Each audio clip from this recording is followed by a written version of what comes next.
What is up, guys? My name is Doe, and today I'm talking about how to master the masteries, which, by the way, Slayer Mastery is a combination of pretty much everything you do in Dauntless.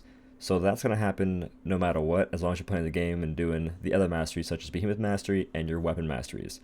So the first thing I'll talk about is going to be for the Behemoth Masteries, and for this, you want to do all of the check marks for the most part. For the most part. And doing Behemoth Mastery is going to be the longest thing for everyone because even me, someone who's played the game for almost a year now, I'm only at level 39 for the Behemoth Mastery. I'm not going as ham as I could be, so there's probably a couple folks ahead of me, but the main thing here is it takes a while to level it up because in comparison, my Slayer Mastery is almost maxed. I'm halfway done to being, no, I'm actually half a bar from being complete with Slayer Mastery. But Behemoth Mastery kind of has gear tied to it, which the main thing to here to know, and I want to say it right now, is getting to plus 15 gear isn't a big deal right now. I believe you only get like 6% power for your weapons for getting to plus 15 from plus 10, so it's not a huge deal. For getting through your Behemoth Mastery quickly, do the check marks for the most part, and when it comes to the XP portion, like the little XP bar at the very bottom of each Behemoth page, you want to get that check mark to the third page where you have to complete the XP bar, and it's out of 8,000, which the next one will be out of 16,000. And here, my main focus for y'all is to not complete it and then keep fighting the same behemoth if you can help it. When it comes to farming Peerless Arkstone, you're going to complete Reza, Shroud, and Koshai very quickly because even myself has completed those very fast just because you're fighting it all the time. It's just those three behemoths right now, so you're going through them super quick. But for other behemoths, you want to kind of mix it up if you can, and you kind of want to get some wounds going. So play the Warpike a little bit on certain behemoths, just wound them really quick, and you can even fight the baby behemoths, it doesn't matter. Just try and get some wounds going, try and complete all these check marks as much as you possibly can. Now, when it comes to wearing the gear to fight behemoths, for the lesser behemoths, like say for Nashor, for Boreas, for those behemoths, the main thing there is to wear its gear and fight the lowest possible variant you can find. So when you're fighting Boreas, fight lesser Boreas. When you're fighting Nashor, fight lesser Nashor. Just fight the weakest version of that behemoth you possibly can if you want to make it very quick. Now, when you see Shroud and Reza, you actually have to fight Shroud and Reza. There is no lesser version of those behemoths, and instead you have to use their gear and fight them with it. The nice part is, their gear is actually pretty good.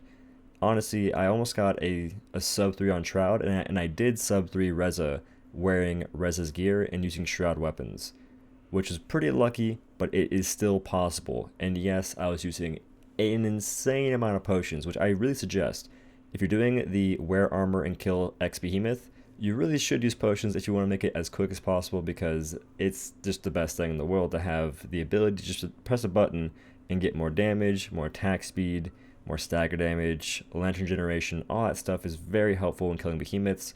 So you can load out your own consumables the way you want and just have a good time going on a little slaughterfest completing your checklist. So that's pretty much Behemoth Mastery, but let's go ahead and talk about the Weapon Mastery, which is also very important, and it's actually something that I messed up on very, very badly. I made the mistake of playing one weapon and one weapon type of that weapon, so an element type, for too long. I was playing the Hellion Hammer for way too long. I think I had like almost 50 to 100 hunts on the Hellion Hammer, when it only takes 15 hunts to max out a weapon if you're fighting Heroic plus Behemoths, which is what I was fighting. So I was wasting way too much time doing that. Because the main thing you want to do is swap weapons and then swap the element of the weapon accordingly. So you have affinities you want to finish, which for the affinities, the main thing is to get to the 4th check mark if you want to get to level 20 for that weapon quickly, and to do that with as many affinities as you need to in order to get to level 16 or level 20, depending on what level you want to get to. That's the main goal.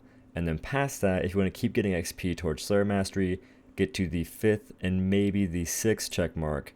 But past that, it's going to need 40 million damage, and doing that for just one affinity such as Blaze or Radiant is not the best choice unless your other affinities are already on the same step, which they probably won't be.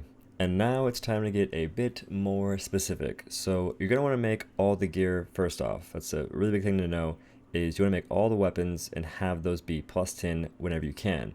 Now, I know that some of y'all can't do that, so instead of just, working on that only, you want to be playing different weapons as much as possible. So playing the Emmermain axe, the Drask axe, Valmer axe, all, or not even just axe, but Valmer weapons. You want to play all the weapons and get them to at least the second check mark. Going for the third isn't a bad thing, but once you do go to the third, stop playing that weapon and swap to a different weapon for the fights you want to use it on. So you can use frost weapons on fire behemoths, fire weapons on frost behemoths, and on shock behemoths, but just make sure you're using a variety of weapons and moving on from a weapon whenever it's done with its experience, or if it's on the second check, that's the second time I messed that up, the second check mark, and then moving on to another weapon to, again progress. So keep an eye on your affinities for weapon mastery, keep an eye on the XP bar for specific weapons for that weapon type, and you should be good. It's a bit much to keep track of, but it's not the hardest thing in the world. Just try and make sure you're not playing a one weapon too much, and don't get too reliant on a certain weapon and its cell slots. Like for instance, the Hellion weapons have amazing cell slots, but just playing Hellion weapons is not beneficial to leveling up your masteries. And that is pretty much the end of the video, y'all. I just want to show you my progression so far through the masteries and show you that it's not that hard to do per se. The biggest thing is completing your armor and making your weapons, which for new players is going to be a big deal. It's going to take a lot of time, which it's meant to be a grind. And I do want to say that I like the match system a lot. I like it a lot. But I do know that it can be improved and it can be more challenging as well for the experienced players to reward, I don't know, like cosmetics or something. So I'm curious how it'll improve in the future. But anyway, y'all, thank you for watching the video. If you liked it, leave a like. If you want to subscribe to channel for more OhDough content, consider checking out my Twitch, consider using my Epic Game Store code because it would help me out a lot, and I will see y'all in the next one. Peace.